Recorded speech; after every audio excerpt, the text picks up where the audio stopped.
RTC బస్సుల్లో ఉచితంగా వెళ్లే అవకాశం ఉండటంతో మహిళలు పొట్టుపొట్టుగా ఇతర ప్రాంతాలకు ప్రయాణం చేస్తున్నారు. దర్జాగా ఆయా ప్రాంతాలను తిరిగి వస్తున్నారు. మండే ఎండాకాలంలో కూడా మహిళలు తగ్గటం లేదు.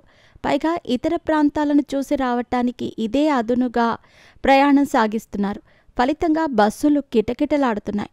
దసరా, సంక్రాంతి పండుగను తలపించే విధంగా ఆర్టీసీ బస్సులు రద్దీగా ఉంటున్నాయి. సహజంగానే ఆడోళ్లు బయటకి ప్రయాణం సాగిస్తే లగేజీ విపరీతంగా ఉంటుంది. పైగా మన తెలంగాణ అమ్మలక్కలకు ఇంట్లో కావలసిన సామాను ఇంకా ఇతరత్రాలు కొనుక్కుంటారు.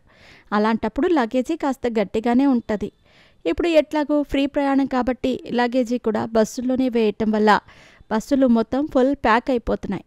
ఇలాంటి సందర్భంలోనే బస్సుల్లో ఖాళీ ఉండటం లేదు. మహాలక్ష్మి పథకం వల్ల ఆర్టీసీ బస్సులు కిటకిటలాడుతున్నాయి. ఇక మహిళలు ఫ్రీ ప్రయాణం కావటంతో దర్జాగా ఇతర ప్రాంతాలను చూస్తున్నారు. కొందరైతే బస్సుల్లో ప్రయాణించుకుంటూ అల్లం ఎల్లిగడ్డలు పొట్టు తీస్తున్నారు. ఇంకా కొందరు అమ్మలక్కలైతే అసలే నెత్తులల్ల పేన్లు కూడా చూసుకుంటున్నారు. ఇక ఇదే క్రమంలో ఓ అక్క నల్గొండ పోయేందుకు ఆర్టీసీ ఎక్స్ప్రెస్ బస్ ఎక్కింది. చేతుల ఓ సంచితో సీట్ల కూకున్నది.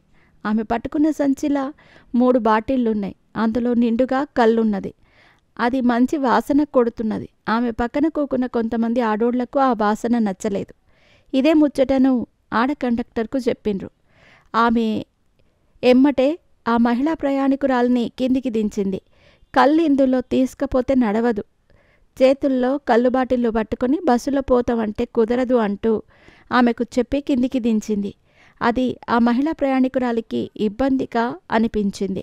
వెంటనే బస్సును ముందుకు కదలనీయకుండా అడ్డంగా నిలబడ్డది. బస్సులో కళ్ళు తీసుకుపోకూడదని ఉన్నదా అని రూల్స్ గురించి మాట్లాడింది.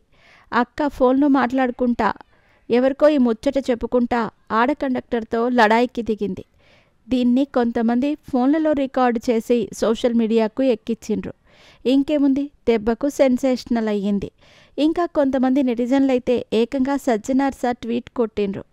సార్, ఉచితంగా ప్రయాణం చేపించే సౌలత్ కల్పించిండ్రు, జరా ఈ అక్కకు కళ్ళు తీసుకుపోయే అవకాశం ఉంటే చూడరాదురి అంటూ రిక్వెస్ట్ చేసిండ్రు.